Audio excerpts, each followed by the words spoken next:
This is my 2011 ThinkPad X220T, and it serves pretty well for doing Chrome, answering emails, doing the such like that, but that's pretty much all it's good for. This is my 2011 MacBook Pro, and this thing struggles to open Amazon. So what I want to do is I want to take the hard drive from the MacBook and put it into the ThinkPad.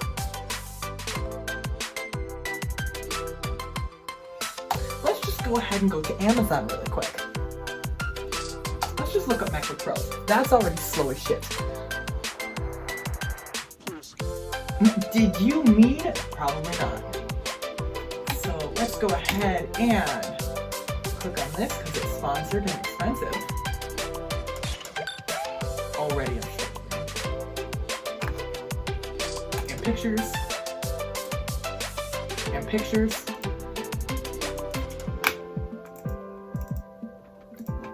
And now we're stuck. Now I know this is gonna like break compatibility for stuff like iMessages, anything else and such like that. However, they are the exact same processor, and that's what I'm really banging on right now. So let's go dig into these computers, shall we? And I guess in the process of recording, my audio got lost. So enjoy a time lapse of me opening up two computers.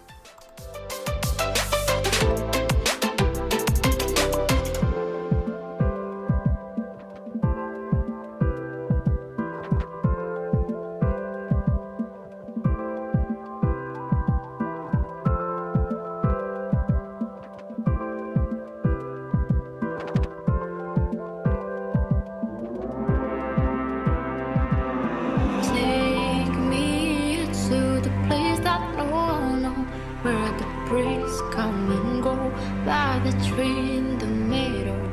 Just take me to the place that I know, where the clouds never tired of us.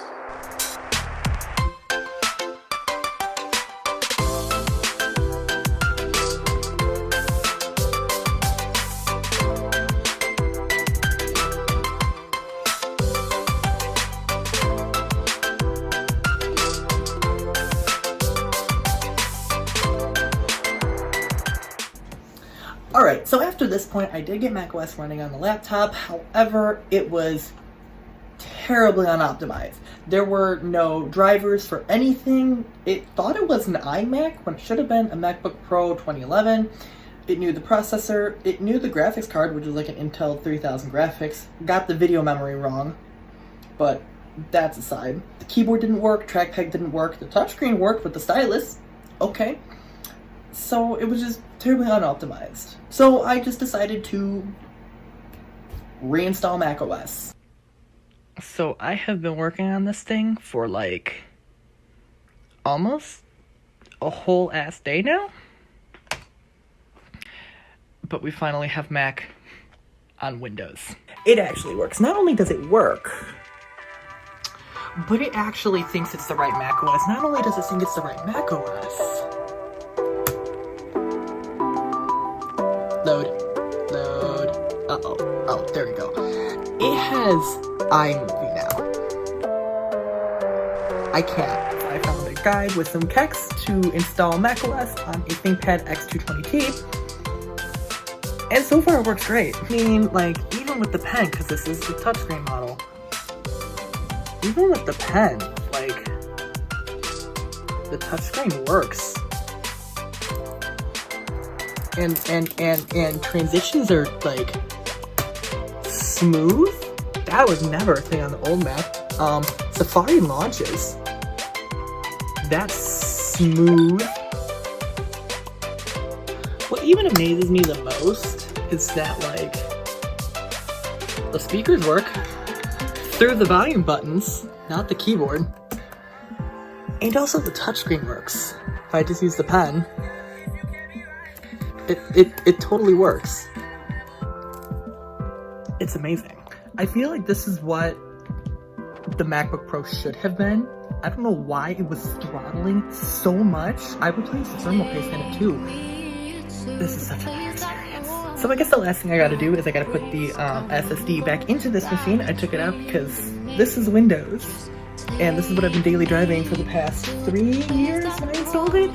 Yeah, don't want to lose information off this. And then just put everything else back together.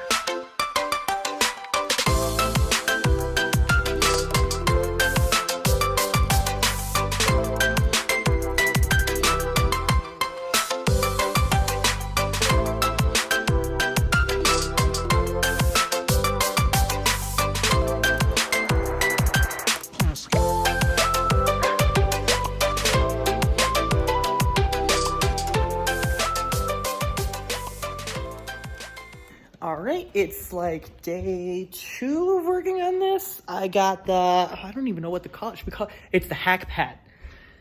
That's what we're gonna call it. Day 2, I've got the hack pad and I'm in a place where I can hook it up to Ethernet. I see an Ethernet cable too. So hopefully we can update it, see if iMessage works, and see if we can get GarageBand on it. Because if we can get GarageBand on it, done! Okay, so update on the Mac. So iMessage is in fact working. Not only can I respond through the computer, but people can actually respond to me back even though my messages aren't synced. Contacts are synced. Let's see. We have iMovie. We have GarageBand. We also have Wondershare Filmora. This is the main editor that I use. It's gotten kind of slow on the Windows side, so I kind of want to see what's going on with this. So I still can't get Wi-Fi. I have to use Ethernet, which is fine, and the little dongle doesn't work anyway. But Bluetooth is connected. Yeah, Bluetooth. Don't know if you can hear that, but Bluetooth works. This is awesome. And wow, that was insanely easy. I've been using macOS for the past few days, and oh my gosh, it is an absolute dream.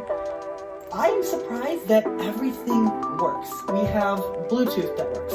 You can get internet if you use Ethernet. I tried a Wi-Fi dongle, but it didn't work for me, so there might be some tweaking in there. All my contacts synced to this computer. iMessage works. FaceTime works. Like, what? So managed to get iMovie, GarageBand, as well as Wondershare Filmora X. In all honesty, like, the whole experience, even updating the app. It's so easy. Honestly, not having internet in a case like this, I'm fine with. I can either plug it into Ethernet if I need, or if I need to download it from the internet, you can just read it into Windows. If you have a ThinkPad X222, or you want to try hackintoshing laptops, or you want to just try hackintoshing in general, I definitely recommend trying it on this laptop. Like I said, I'll have the guide linked in the description down below. It was very easy, really smooth. The guide tells you how to go on and get macOS, put the installer on, gives you all the text and stuff that you need to get stuff working like this. I didn't have to download anything that wasn't on that site, except for like iMovie, GarageBand, and all my other apps.